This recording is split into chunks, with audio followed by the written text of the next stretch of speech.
মির্জা আব্বাস ভাই কামান দাগিয়েছেন, একদিকে মির্জা ফখরুল আর একদিকে মির্জা আব্বাস, দুই দিকে দুই মির্জা বিরামহীনভাবে সোশ্যাল মিডিয়ার পিছে লাগিয়েছে। বিএনপির Mirza to the power square, এদের সঙ্গে আমাদের বিরোধটা অনিবার্য ছিল, মানে সোশ্যাল মিডিয়া।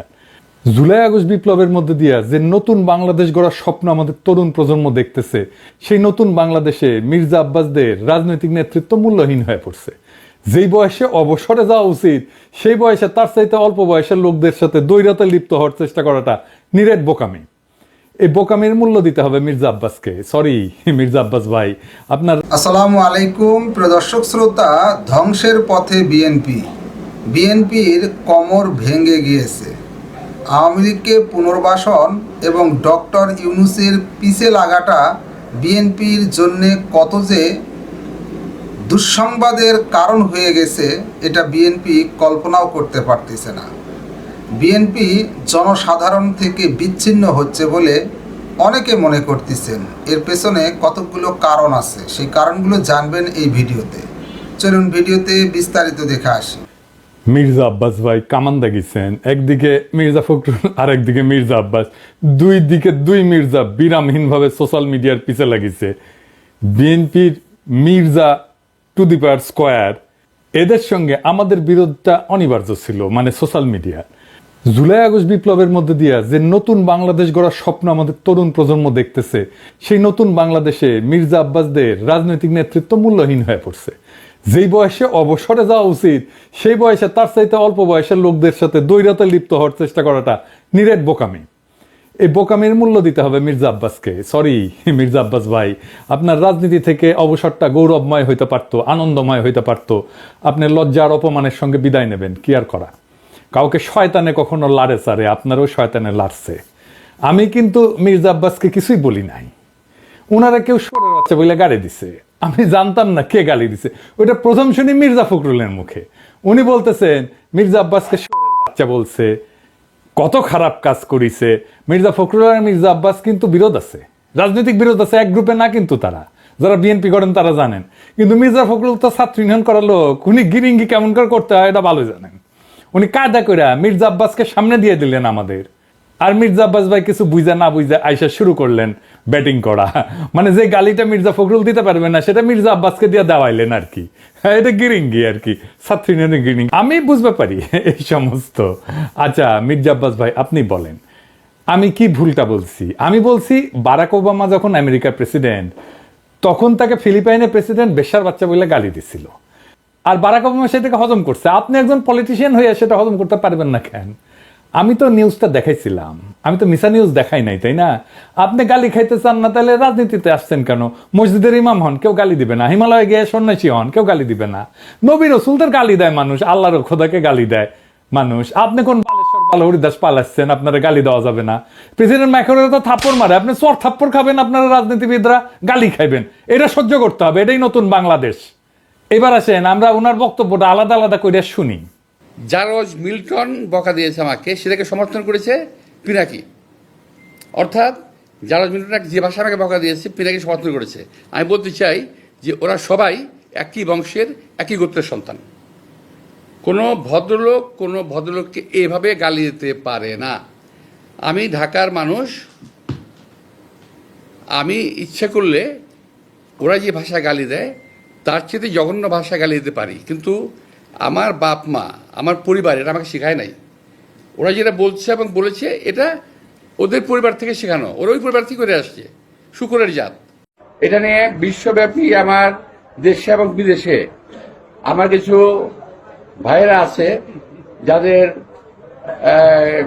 যাদের বাপ মায়ের কোনো ঠিক আছে বলে আমার মনে হয় না, যাদের অ্যাকচুয়ালি জন্মের ঠিকানা আছে বলে আমার মনে হয় না। ওদের কথা বলার স্বাধীনতা আছে, ওরা আমাকে গালিগালাজ করার স্বাধীনতা আছে, আর আমি একটা সত্যি কথা বলতে পারবো না, সেই স্বাধীনতা আমার নাই। উনি বলছেন জন্মের ঠিক নাই। আব্বাস ভাই, দুনিয়া সব প্রাণী একই পদ্ধতিতে জন্মায়। আর একটা পদ্ধতি আছে টেস্ট টিউব বেবি, ওইখানে কেউ কাউরে লাগায় না। তো ঠিক পদ্ধতি কোনটা মির্জা আব্বাস ভাই? আর আপনি কোন পদ্ধতিতে জন্মাইছেন? আর আপনি যে পদ্ধতিতে জন্মাইছেন সেটা যে ঠিক, এই সার্টিফিকেট আপনারা কে দিছে? হ্যাঁ, তবে আপনি দাবি করতেই পারেন যে আপনারা যারা গালি দেয় তারা বৈধ বাবা মায়ের সন্তান না। আমার অনুমান আপনি সেটাই বলছেন বৈধ পিতামাতার সন্তান না হইলে সে গালিবাজ হয়, আপনার এই অনুমানেরও কোনো ভিত্তি নাই। আপনার কি জানা আছে যে লিওনার্দো দা ভিঞ্চি, হ্যাঁ চেনেন চেনেন? আপনার চেনার কথা না অবশ্য, ও বৈধ পিতামাতার সন্তান না কিন্তু। এমনকি শেক্সপিয়ার চিনেন? আপনার চেনার কথা না। চার্লস ডিকেন্স চিনেন? আলেকজান্ডার দ্য গ্রেট, কেউই বৈধ পিতামাতার সন্তান না। এর নাম শুনেছেন? বাক, হ্যাঁ মিউজিশিয়ান, শুনেছেন তার কোনো মিউজিক? শোনার কথা না আপনার। হ্যাঁ, আগাস্টাস সিজারের নাম শুনেছেন? স্টিভ জবসের নাম শুনেছেন? এমনকি জ্যাকি চ্যান সিনেমা দেখেছেন? দুটা কেউই বৈধভাবে বিবাহিত বাবা মায়ের সন্তান না। সেই জন্য মনীষীরা বলে জন্ম হোক যথাতথা, কর্ম হোক ভালো। আপনার কর্মজীবনটা কি আসেন সেটা দেখি। আপনার কর্মজীবন কি ভালো? না মির্জা ভাই, আপনার কর্মজীবন ভালো না। আপনার কর্মজীবন কলঙ্কে ভরা। না, আমি কোনো পত্রিকার নিউজ নিয়ে আপনার চরিত্র হনন করব না, ওইটা আমার কাজ না। 2015 সালে আপনি আপনার নিজের দাখিল করা হলফনামা থেকেই দেখাবো। আসেন আমরা আমাদের ঠিক পথে জন্ম না হওয়া মির্জা আব্বাস ভাইয়ের আমলনামা দেখি। আচ্ছা মির্জা আব্বাস ভাই, মির্জা তো আপনার পারিবারিক পদবী না, তাই না? এটা আপনি লাগাইছেন পরে। আপনার বাবার নামের আগে তো মির্জা নাই, তাই না? আপনার বাবার নাম আব্দুর রাজ্জাক। আপনার এখান মির্জা লাগাইতে হইল ইনফিরিয়রিটি কমপ্লেক্সে। এলিট হইতে চাইছেন, নতুন বাংলাদেশের এলিট হইতে চাইছেন না? টাকা পয়সা হয়েছে, এখন মির্জা না থাকলে ক্যাঙ্কা হয়। অসুবিধা নাই, বাঙ্গুল্যান্ডে এভাবেই সব এলিট গড়ে উঠছে, ওই যে সোহরাওয়ার্দীর বডিগার্ড থেকে। আচ্ছা যাই হোক, মির্জা আব্বাস তো এটা ব্যাংকের মালিক, জানেন তো? ঢাকা ব্যাংক 1995 সালে ব্যাংকটা প্রতিষ্ঠিত হয়, মির্জা আব্বাসই প্রতিষ্ঠাতা। এই ঢাকা ব্যাংকটা দেশের প্রথম দিকের বেসরকারি মালিকানায় প্রতিষ্ঠিত ব্যাংকগুলোর মধ্যে অন্যতম ব্যাংক। কোনো সমস্যা হয়নি, অনেক ব্যাংকের সমস্যা হয়েছে, জয় বাংলা হয়ে গেছে হাসিনার আমলে। মির্জা আব্বাসের ব্যাংকের কোনো সমস্যা হয়েছে? হয় নাই। হ্যাঁ, তো ব্যাংক প্রতিষ্ঠার টাকা পেলেন কেমনে মির্জা আব্বাস ভাই? আপনার ফ্যামিলি কি জমিদার ছিল? আপনার আব্বা কি করতেন? আসেন আমরা এবার দেখি ওনার আব্বা কি করতেন। ওনার আব্বা মতিঝিল সরকারি উচ্চ বিদ্যালয় বা মতিঝিল সেন্ট্রাল গভর্নমেন্ট স্কুল হিসেবে যেটা পরিচিত, ওই স্কুলের দপ্তরে ছিলেন। ডং ডং ডং ডং ডং ডং কইরা ঘন্টা বাজাইতেন। কি মির্জা আব্বাস ভাই, খারাপ লাগলো? হ্যাঁ, দপ্তরের কাজ খারাপ না, সম্মানের কাজ। কিন্তু আপনি যে কাজ করতেছেন সেটা সম্মানের না। দপ্তরের কাজের পাশাপাশি আপনার ওই স্কুলের সামনে মসজিদের সাথে একটা ছোট্ট পুরীর দোকান ছিল। পুরি বানাইতেন আপনার আব্বা, ওই পুরীর দোকান চালাইতেন। ওই সিপার পুরীর দোকানের জমিটাও ছিল রেলের। এখনো আপনি রেলের জায়গা দখল করে বাসা বানায় বসবাস করছেন। হয়তো পরের জায়গা পরের জমি, ঘর বানাইয়া আমি রই, আমি তো ভাই জমির মালিক নই। দপ্তরি থাকাটা কোনো অপরাধ না, লজ্জারও না। কিন্তু ওই অবস্থা থেকে ব্যাংক মালিক হওয়ার জার্নিটা আমরা বুঝে দেখতে চাই। কেমনে বাংলাদেশের এলিট তৈরি হয়েছে, কেমনে বাংলাদেশের পলিটিশিয়ানরা তৈরি হয়েছে, কেমনে বাংলাদেশের রাজনীতিতে দুর্বৃত্তায়ন হয়েছে। 1991 সালে প্রথম এমপি হন মির্জা আব্বাস। তারপরে কিছুদিনের মধ্যে ঢাকার মেয়র, আর 4 বছরের মধ্যে ব্যাংক মালিক। এমপির বেতন কত মির্জা ভাই? মন্ত্রীর বেতন কত? 1-1.5 লাখ টাকা সেই সময় মাসে, তাই না? তো কোন জাদুর কাঠি পাইলেন যে ব্যাংক বানানোর টাকা পাইছেন? এমপি হওয়ার আগে কি করতেন আপনি? আপনি ছিলেন কমিশনার। কমিশনারের বেতন কত? আপনার বৈধ ব্যবসা কি ছিল? বৈধ ব্যবসা ছিল ওই অঞ্চলে শাহজাহানপুরের গরুরহাটের ইজারা নিতেন আপনি। সেই 75 পরবর্তী সময় কমলাপুর রেলওয়ে যত ঠিকাদারি, সড়ক পরিবহন সহ আরো বহু জায়গা থেকে চাঁদা উঠাইতেন। চান্দা তোলাটা আপনার পুরানো অভ্যাস, তাই চান্দা তুলে আমাদের টাকা দিতে চায় যেন আমরা ইউটিউবিং ছাড়ি। শুনেন, ওরা ওই যে ইউটিউবের মধ্যে কি যে পয়সা কামানোর একটা রাস্তা আছে ওদের, সে পয়সা কামাইতেছে। আরে ভাই, পয়সা যদি লাগে আমাদেরকে বল, আমরা চাঁদা দিলে দিব না, অসুবিধা নাই তো। চান্দা তোলা ছাড়া আর কিছু করার যোগ্যতা মির্জা আব্বাস আপনার ছিল না কোনোদিনই, কারণ উনি আবার দারুণ মেধাবী। আপনার ইউনিভার্সিটিতে পড়ার যোগ্যতা হয় নাই, সোহরাওয়ার্দী কলেজ থেকে 2nd ক্লাসের ডিগ্রি পাস করেছেন, এই যে সার্টিফিকেট আপনার দেখেছেন। আল্লাহ বাঁচাইছে, আর একটু কম হলে তো জাতির ফিতা হয়ে যেতেন। তো উনি নিজেই নিজের সার্টিফিকেট দাখিল করেছিলেন। যাই হোক, এই একাডেমিক কোয়ালিফিকেশন নিয়ে আপনার তো কেরানিরও চাকরি হইতো না কোথাও, বাংলাদেশেও না। আপনার তো কিছু করার ক্ষমতাই নাই। ইউটিউবে টাকা পাওয়া যায়, কথা সত্য, বই লেখাও টাকা পাওয়া যায়, শিক্ষকতা কইরা, অভিনয় কইরা, কবিতা লিখা, গান গাইয়া টাকা পাওয়া যায়, প্লেন চালালেও টাকা পাওয়া যায়, রিক্সা চালালেও টাকা পাওয়া যায়, আপনার ড্রাইভারও যে ড্রাইভিং করে সেটা তো টাকা পাওয়া যায়। তো আপনি এর কোনোটাই পারেন না। আপনি চান্দা তুলে টাকা তুলতে পারেন, ওটাই আপনার উপার্জন, ওইটাই আপনার ক্ষমতা। তো চান্দা তুলে টাকা দিয়ে ইউটিউব বন্ধ করার আবদার কেন করতেছেন? ব্যথা বেশি দিচ্ছি, ব্যথা কি জিনিস আপনি টের পান নাই? আপনার তো কোনো স্কিল সেট নাই, আপনি কোনো কিছু করে উপার্জন করতে পারবেন না, তাই আসছেন রাজনীতিতে। এটাই বাংলাদেশের রাজনীতির মধু। আপনি ব্যবসাও পারেন না, তাই পারলে এন্টারপ্রেনার হইতেন। তো সম্পদ তৈরির জন্য চান্দাবাজি করেছেন, করেন, এখনো করেন, বোঝা গেল। কিন্তু কোন জাদু বলে ব্যাংক বানাইছেন সেটা আমরা খুঁজে দেখবো, গলায় পাড়া দিয়ে এটা বের করব। আমরা আরো আগে যাই, 1971-এ আপনি তখন মোটামুটি দামরা, কলেজে পড়েন, আপনি নিজে দাবি করেছেন আপনি মুক্তিযোদ্ধা। শোনেন, মূলত আমি এক কথা বলতে পারবো যে ওই 26শে মার্চের রাত্রে যদি আমরা ওই আওয়াজ না পেতাম, যদি আমরা, তাহলে দেশের মানুষের ভাগ্য নিয়ে বহু লোকই সিনেমিনি খেলার সুযোগ পেত, সেটা আর পায়নি। পরবর্তীতে আমরা মুক্তিযুদ্ধে যাই এবং দেশের স্বাধীনতা যুদ্ধে অংশগ্রহণ করি। এটা আবার বিএনপির পেজ থেকে শেয়ার দেওয়া। এই বক্তব্যে উনি বলছেন মুক্তিযুদ্ধে কি করেছেন সেটার কোনো কিন্তু উল্লেখ নাই। 25শে মার্চে কি হয়েছে, শাহজাহানপুরে ওনার বাসা থেকে কি দেখেছেন, ওইটুকুই শুধু বলতে পারেন, তার বাইরে আর যাইতে পারেন না। তার বাইরে গেলে জিয়াউর রহমান মুক্তিযুদ্ধের ঘোষণা অমুক তমুক ওই জায়গায় চলে যান। উনি কোথাও মুক্তিযুদ্ধ করেন নাই। কোন সেক্টরে যুদ্ধ করেছেন, কোথায় ট্রেনিং নিছেন, কারা ছিল সহযোদ্ধা, মিছা কথা কইতে লজ্জা লাগে না? মির্জা আব্বাস এটা চেনেন? 1971-এ পাকিস্তানি বাহিনী তার নাম শুনলে কাপড় নষ্ট করে ফেলতো। ঢাকার গেরিলা মুক্তিযোদ্ধা সাদেক হোসেন খোকার দলের। আমি তার কাছ থেকে জানছি আপনি মুক্তিযুদ্ধ করেন নাই। এমনকি আপনি এই যে যারা মুক্তিযুদ্ধ করছে একই সময় ঢাকায়, আজম খান, ইকবাল সুফি, আলমাস লস্কর, কাজী মোহাম্মদ হেদায়েতুল্লাহ, মোহাম্মদ শফি, খুরশিদ আব্দুল মতিন, আবু তাহের, মোহাম্মদ বাশার, খন্দকার আবু জায়েদ, জিন্না, ফরাদ জামিল, ফুয়াদ, মোহাম্মদ শামসুল হুদা, ডক্টর নিজাম, জাহের, কোসি, ঢাকার মুক্তিযুদ্ধের সেই উজ্জ্বল নামগুলা কারো বন্ধু সার্কেলের লোকও আপনি ছিলেন না। 1971-এ মুক্তিযুদ্ধের যাওয়ার সাহস হয় নাই, আজ আসছেন 71 বাঁচাইতে, দ্বিতীয় স্বাধীনতাকে অস্বীকার করতে। বাহ বাহ, চমৎকার চমৎকার। আর এক জাফর ইকবাল রাজনীতিতে আবার বলছেন আমরা নাকি হাসিনারে যারা সমর্থন করছে সে ব্যবসায়ীদের বিরুদ্ধে কিছু বলি না।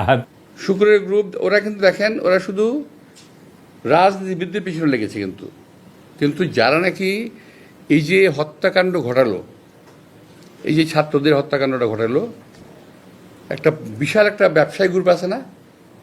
আপনারা দেখেন না 3 তারিখে, 3 তারিখে আগস্টের 3 তারিখে যারা হাসিনার সঙ্গে দেখা করেছিল, মিটিং করেছিল এবং বিভিন্ন ভাষায় তাকে এমনভাবে কথা বলেছিল যে হাসিনা খুন করতে উৎসাহিত হয়েছিল,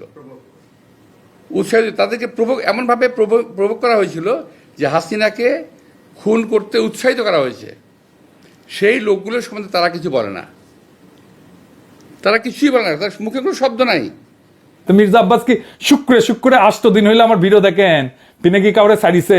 হাসিনা যখন ক্ষমতায় তখন একটা এপিসোডই করছে আলাদা করে ফ্যাসিবাদের সমর্থক ব্যবসায়ীদের, এডিটর সাহেব দেখে দেন না কিছু এক না ওটা থেকে। এফবিসিসি এর একটা কনফারেন্স আছে, সেইখানে বাংলাদেশের ব্যবসায়ী নেতারা হাসিনাকে সামনে রেখা নানাভাবে তেল দিছে, শেখ হাসিনার নামে জয়ধ্বনি দিছে, গানের কলি ব্যবহার করে হাসিনার মন পাওয়ার চেষ্টা করছেন। হাসিনাকে যারা উৎখাত করতে চায় তাদের দেখে নিবে বলছে হাসিনাকে যারা উৎখাত করতে চায় তাদের ঠেকায় দিতে বাংলাদেশের ব্যবসায়ীরাই যথেষ্ট। জয় শেখ হাসিনা, জয় শেখ হাসিনা। সালমান ভাই রাঘব আমাকে বলছে বলার জন্য, হ্যাঁ শেখ হাসিনা সরকার, শেখ হাসিনা সরকার, শেখ হাসিনা সরকার। কিন্তু হাসিনা যাওয়ার পরে আপনার সামনে কেন সময় টিভির মাইক্রোফোন এডিটর সাহেব বড় কইরা দেখান, মাথার উপরে কেন চ্যানেল 24 এর লোগো? ওরা কি আপনার দুলাভাই লাগে নাকি আপনার চান্দা দেয়? আবার শোনেন, বলতেছে আমরা নাকি সবার পিছিয়ে লাগি।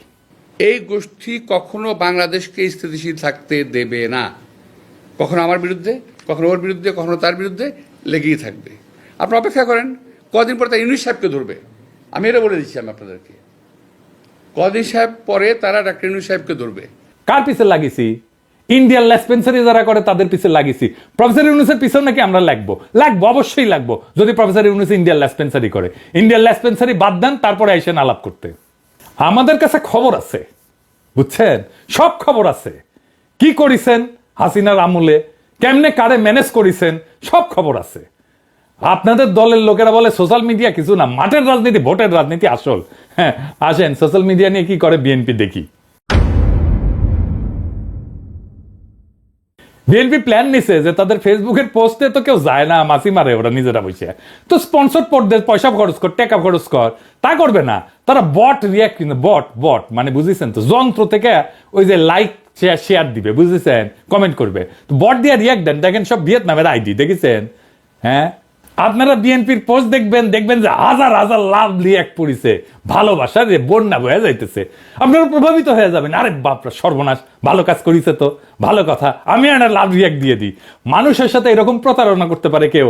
আওয়ামী লীগ এরকম প্রতারণা করে নাই জনগণের সাথে, বিএনপি যেটা করছে, দেখেছেন?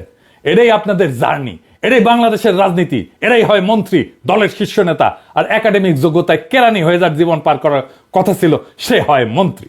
যার উপার্জনের ধান্দাই হইতেছে কিভাবে অন্যরে ঠকাবে, আরেকজনকে অতিরিক্ত সুবিধা দেবে, অন্যরে বঞ্চনা করবে, বা ভয় দেখায় উপার্জন করবে, চান্দা নেবে।